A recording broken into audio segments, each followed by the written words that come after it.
Em um sábado, dia 7 de outubro, uma coisa inesperada aconteceu. Um grupo extremista palestino chamado Hamas efetuou um ataque em Israel. Israel viveu hoje o dia mais sangrento dos últimos 50 anos. O país foi atacado pelo grupo extremista Hamas. Após os bombardeios, Israel declarou guerra aos palestinos. O número de mortos já passa de 480. Mais de 3.000 pessoas ficaram feridas. E isso acabou gerando conflitos entre Israel e Palestina. Mas isso não afetou somente os dois países, já que esse conflito mexeu com a economia do mundo todo. É justamente isso que você vai entender nesse vídeo. Mas antes, precisamos contar um pouco como tudo começou. Um dos maiores mitos sobre o conflito entre Israel e Palestina é que ele já dura há séculos.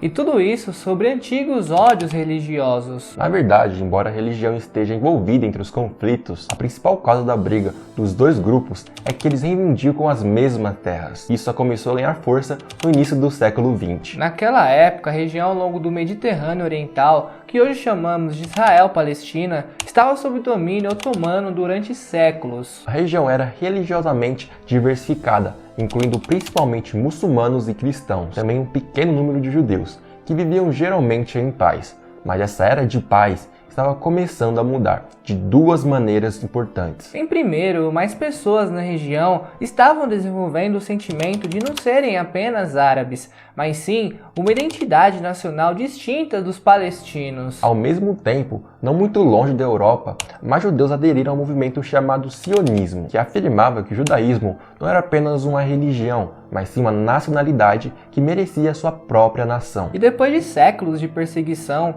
muitos acreditavam que o Estado judeu era só a única forma de segurança e viam o Oriente Médio como sua melhor esperança para se estabelecer. Nas primeiras décadas do século XX, dezenas de milhares de judeus europeus se mudaram para lá. Após a Primeira Guerra Mundial, o Império Otomano entrou em colapso. Os impérios britânico e francês dividiram o Oriente Médio e os britânicos assumiram o controle de uma região a que chamaram Mandato Britânico para a Palestina. No início, os britânicos permitiam a imigração judaica, mas à medida que mais judeus chegaram, se estabelecendo em comunidades agrícolas, a tensão entre judeus e árabes cresceu. E ambos os lados cometeram atos de violência. E na década de 1930, os britânicos começaram a limitar a imigração judaica. A resposta disso foi que as milícias judaicas se formaram para lutar tanto contra os árabes locais quanto para resistir aos britânicos. Depois disso veio o Holocausto, levando muito mais judeus a fugir da Europa para a Palestina britânica.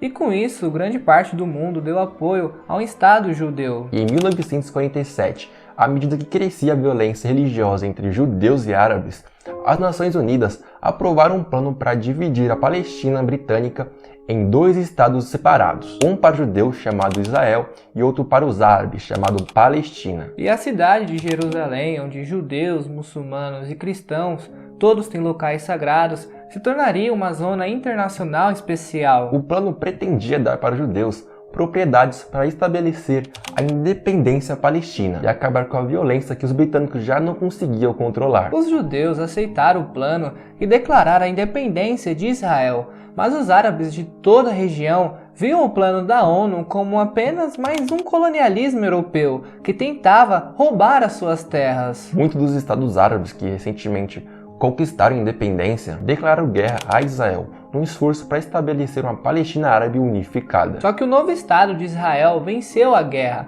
mas no processo ultrapassaram bastante as suas fronteiras, ao abrigo do plano da ONU, tomando a metade ocidental de Jerusalém e grande parte das terras que deveriam ter feito parte da Palestina. Eles também expulsaram um grande número de palestinos das suas casas, criando uma enorme população de refugiados, cujos descendentes ascendem hoje cerca de 7 milhões. No final da guerra, Israel controlava todo o território, exceto Gaza, que o Egito controlava em nome da Cisjordânia, porque fica a oeste do Rio Jordão, que a Jordânia controla. E esse foi o início do conflito árabe-israelense, que durou décadas. Durante esse período, muitos judeus em países de maioria árabes fugiram ou foram expulsos ao chegar em Israel. Então algo aconteceu para transformar o conflito.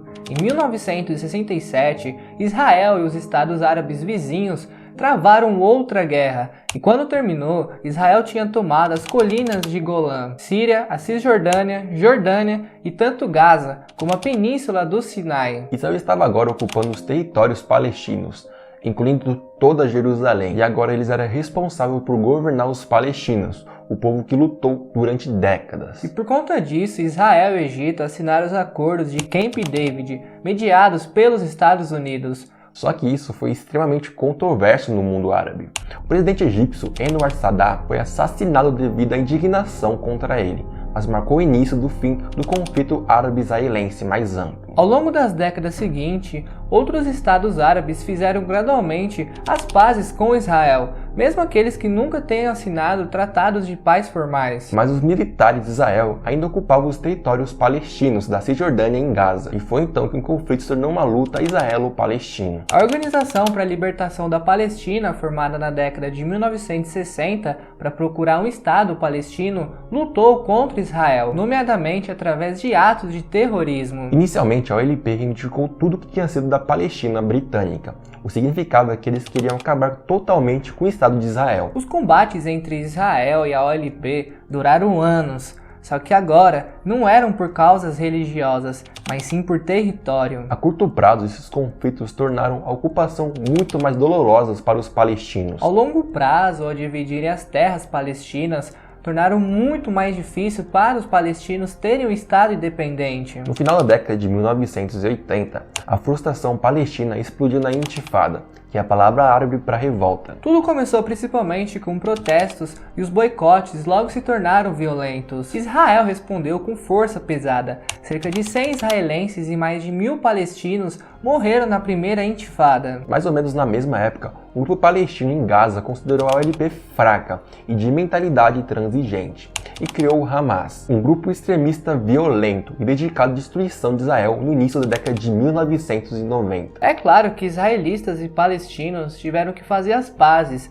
e os líderes de ambos os lados assinaram os Acordos de Oslo. Os Acordos de Oslo estabeleceram autoridade palestina, permitindo aos palestinos um pouco de liberdade para se governarem em certas áreas. Mas membros do Hamas não gostaram nada disso e lançaram atentados suicidas para tentar sabotar o processo. E com isso, a direita israelense protestava contra as negociações de paz, com manifestantes chamando o primeiro-ministro Yitzhak Rabin de traidor e nazista. E não muito depois de Rabin assinar a segunda rodada dos Acordos de Oslo, a extrema-direita israelense mata a tiros em Tel Aviv. Essa violência mostrou como os extremistas de ambos os lados podem usar a violência para inviabilizar a paz e manter um conflito permanente, enquanto procura a destruição total do outro lado. E com isso, os anos seguintes, as coisas foram muito mais além, com vários tratados de paz que não deram certo, e uma segunda intifada que foi muito mais violenta que a primeira. Mas antes de continuar o vídeo, se você tá gostando, deixa seu like, se inscreva aqui no canal e também ative o sininho para você não perder nenhum vídeo como esse. Mas agora precisamos falar de uma coisa que aconteceu recentemente. A gente chega agora no dia 7 de outubro de 2023,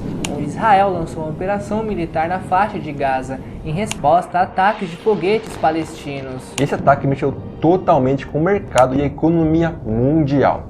Se você não sabe, Israel e a Palestina são muito importantes para o mundo. Isso porque Israel e Palestina estão localizados em uma região estratégica no Oriente Médio. A região é um importante centro de comércio e transporte, e Israel e Palestina são portas de entrada para o mercado europeu e asiático. Caso você não saiba, a economia desses países são muito importante para todo o mercado mundial, principalmente de Israel. A economia de Israel é uma economia desenvolvida, com IDH de 0,919, com um PIB per capita de $54 mil em 2022. O setor primário, que inclui a agricultura, a pesca, a silvicultura, que é o cultivo de floresta, representa cerca de 2% do PIB. O setor secundário, que inclui a indústria e a construção, representa cerca de 26% do PIB. E o setor terciário, que inclui o comércio, os serviços e o turismo, representa cerca de 72% do PIB. Os principais produtos de Israel são industriais de tecnologia de informação, produtos farmacêuticos, produtos químicos e produtos de defesa. E seus principais parceiros comerciais são os Estados Unidos, a União Europeia e a China. O turismo é um setor em crescimento no país também, impulsionado principalmente pelos locais históricos e religiosos de Israel. Já a Palestina, diferente de Israel, tem uma economia de um país subdesenvolvido, com IDH de 0,708 e um PIB per capita de mais de $3.600 em 2021. O setor primário do país representa 12% do PIB. O setor secundário representa 22% do PIB. O setor terciário representa cerca de 66% do PIB. Os principais produtos industriais são têxteis, alimentos processados, produtos químicos e produtos de construção. E assim como Israel, a Palestina também é bem forte no turismo. Só que tudo isso que a gente falou, grande parte desses setores ainda não tiveram um grande impacto com o conflito. Existe um setor que está sofrendo muito com isso, um produto que é a principal fonte dos países do Oriente Médio. Sim, ele mesmo, o petróleo. A guerra em curso entre Israel e Hamas trouxe de volta a memória da guerra de Yom Kippur em 1963, que desencadeou uma crise petrolífera. Mas você pode estar se perguntando como isso mexe com o petróleo se nem Israel e nem a Palestina são os principais fornecedores de petróleo do mundo? A resposta disso é muito simples, não está na produção de petróleo, mas sim na localização do conflito, o que causa um tipo de risco geopolítico. Na segunda-feira da semana passada, no dia 9, o preço do petróleo já tinha subido mais de 4%, chegando a custar $88 o barril. Esse aumento no preço do petróleo é a forma como as tensões entre Israel e Irã se desenrolam. Sim, justamente isso que você ouviu, o Irã. Há muito tempo, Israel acusa o Irã de se envolver numa forma de guerra por procuração, apoiando grupos incluindo Hamas. Várias pessoas, incluindo o vice-conselheiro de Segurança Nacional dos Estados Unidos, John Feiner, acusam o Irã de cúmplice dos ataques de Hamas em Israel. Isso porque eles haviam fornecido armas, treinamentos e outros tipos de apoios no passado. E segundo analistas, se surgir uma ligação clara com o Irã, não pode ser descartada a possibilidade de algum tipo de intervenção por parte dos Estados Unidos. Isso provavelmente implicaria uma aplicação mais rigorosa nas sanções existentes a exportações de petróleo no país. O Washington retomou as sanções ao petróleo no Irã em 2018, depois de que o ex-presidente Donald Trump ter descartado um acordo nuclear negociado no governo do seu antecessor Barack Obama. Mas a produção de petróleo do Irã aumentou em 700 mil barris de petróleo por dia este ano, à medida que os Estados Unidos relaxaram as aplicações dessas medidas, de acordo com o grupo de estudos econômicos Bruegel. Estamos falando dos maiores produtores de petróleo do mundo, que é os Estados Unidos e o Irã. Só para vocês terem uma ideia do Irã no mercado petrolífero global, segundo dados da Kepler, o país exportou cerca de 1,4 milhão de barris por dia de petróleo bruto no terceiro trimestre, representando uma máxima de 1,4% de oferta global. E se por acaso Washington decidir apertar mais uma vez as sanções, os atuais fluxos para o mercado petrolífero global poderão ficar comprometidos. E isso pode gerar uma crise bem maior que a guerra da Yom Kippur. Outro ponto que as pessoas estão com medo seria a possibilidade do conflito transbordar para o Estreito de Hormuz. Se o Hezbollah, um grupo paramilitar libanês, também apoiado pelo Teherã,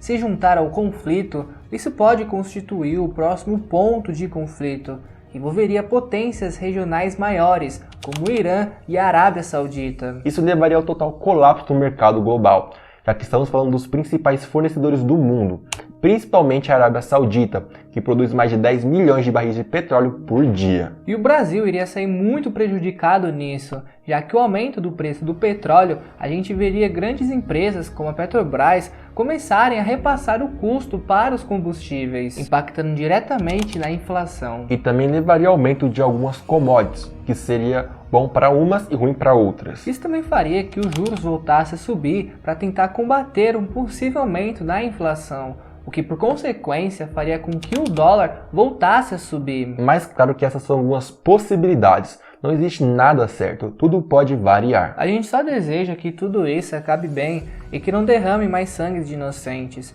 E também a gente espera que vocês tenham entendido toda a história por trás disso. E se vocês conseguiram entender, já comenta aqui o que vocês acham de tudo isso. Na sua opinião, quais vão ser os próximos efeitos disso? E se vocês gostam desse tipo de vídeo, vai estar um vídeo aqui na tela bem parecido com esse. Agora a gente vai ficando por aqui. Até a próxima. Falou!